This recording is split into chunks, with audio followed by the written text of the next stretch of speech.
Nagbabalik tayo sa ikalawang yugto ng ating online viewership mga kaparokya at pag-uusapan natin yung TV ratings na inilabas ng AGB Nutam Nielsen Philippines nitong nagdaang Friday or araw po ng Biyernes, May 10, 2024. So makikita po natin dito mga kaparokya na ang It Showtime po ay may 8% samantalang ang It Bulaga po ay may 3.9%. Nung last Thursday po ang It Showtime ay nakakuha ng 7.8%.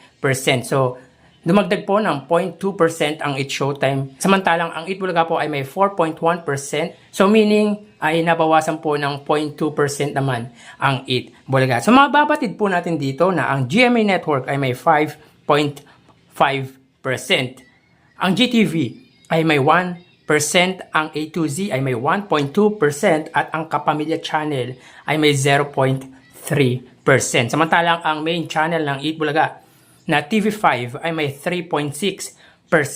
So dito makikita natin yung main channel ng dalawang noontime show ay angat ang GMA Network ng 1.9% sa katapat na TV Network na TV5. Ang isang channel ng It Bulaga ay may 0.3%.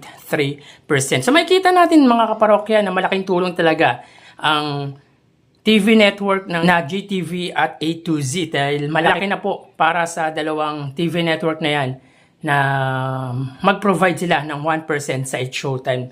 So, magkaganon man, ay makikita po natin na dumidikit na po ang It Bulaga sa It Showtime pagdating sa kanilang main channel na GMA at TV5. Nga lang, pagdating po sa isang channel ng It Bulaga ay talagang hindi makausad. Naglalaro lang po sa 0 point something ang nakukuwang TV ratings ng It Bulaga. Kung saan, ang Kapamilya Channel lang ang siyang nakakatapat ng nasabing RPTV. So, ano man ang lumabas sa TV ratings ng dalawang noontime show ay panalo pa rin po ang manunood ng nasabing noontime show.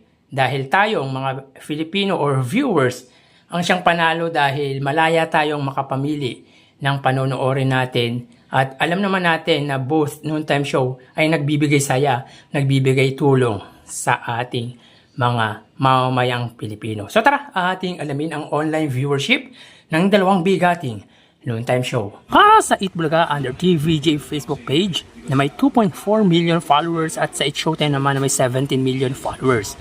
Sa mga kaparokya sa unang yugto, ang It Showtime po ay may 22,000 live viewers at sila ay may segment ngayon na especially for you. Ang It Bulaga naman po, makita po natin dito na sila po ay may kasalukuyang segment na Gimme 5. At dito makita po natin na ang It Showtime ay may 25,500 viewers samantalang ang It Bulaga po ay 11,000 viewers. So as of 138 po yan mga kaparokya. So click natin mga kaparokya para makita po natin yung actual numbers ng kanilang live viewership. Para po sa It Showtime sila po ay may 25,300 viewers. Samantalang ang It Bulaga po ay may 11,100 live viewers. So dito makikita po natin ang It Bulaga po pagdating sa ikalawang yugto ay nadagdagan ng 2,000 viewers samantalang ang It Bulaga naman po ay 3,000 viewers. Dito angat po ang It Showtime sa katapat na noontime show na It Bulaga ng 14,000 viewers. So mapunta naman po tayo sa TV Network YouTube channel. Para po sa It Bulaga, under po yan sa TV5 Philippines na may 1.76 million or 1.77 million subscribers. Samantalang ang It Showtime naman po under ABS-CBN Entertainment YouTube channel na may 47.8 million subscribers. So sa unang yugto mga kaparokya, ang TV5 po ay may 26,000 viewers. Samantalang ang It Showtime under ABS-CBN Entertainment ay may 111,000 live viewers. So click po natin mga kaparokya as of 1:39 PM, ang ABS-CBN Entertainment ay may 122,000 viewers. Ang TV5 naman po ay may 36,000 live viewers.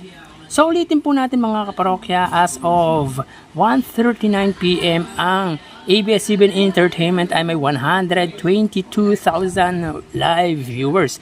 So dito pagdating sa ikalawang yugto, sila po ay nadagdagan ng 11,000 viewers mula sa 111,000 sa unang yugto at ngayon po ay 122,000 live viewers. Ang Eat Bulaga naman po under TV5, sila po ay may 36,000 live viewers. So dito pagdating sa ikalawang yugto ay nadagdagan po sila ng 10,000 viewers. So dito, makikita po natin na angat po ang ABS-CBN against sa TV5 ng 86,000 live viewers. So mapunta naman po tayo sa main YouTube channel ng dalawang noontime show.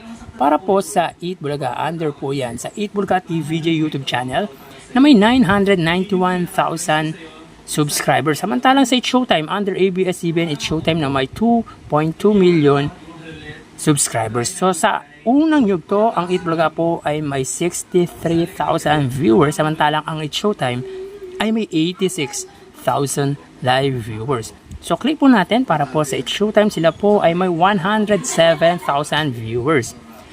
Ang Eat Bulaga naman po, sila po ay may 69,000 live viewers. So ulitin po natin mga kaparokya, as of 1:41 PM ang Eat Showtime ay may 107,000 viewers. So sa ikalawang yugto po ay nadagdagan po ang Eat Showtime ng 21,000 viewers, samantalang ang Eat Bulaga, sila po ay may 69,000 viewers. So dito sa ikalawang yugto, ang Eat Bulaga ay nadagdagan ng 6,000 live viewers. At makikita po natin na angat ang Eat Showtime sa katapat na programa ng 38,000 live viewers. So bali, ang total na nakuha ng Eat Showtime at Eat Bulaga ay para sa Eat Bulaga, sila po ay nakakuha ng total live viewership na 116,000 viewers para po sa Eat Bulaga, at para naman po sa Eat Showtime, sila po ay nakakuha ng total live viewership sa ikalawang yugto ng 254,000 live viewers. So dito may angat po ang Eat Showtime pagdating sa online viewership sa ikalawang yugto ng 138,000 viewers. So yan po lumalabas sa kanilang online viewership as of 1:43 PM, at mamaya ho magbabalik po tayo sa huling yugto ng ating online views update ng dalawang noontime show dito sa bansa.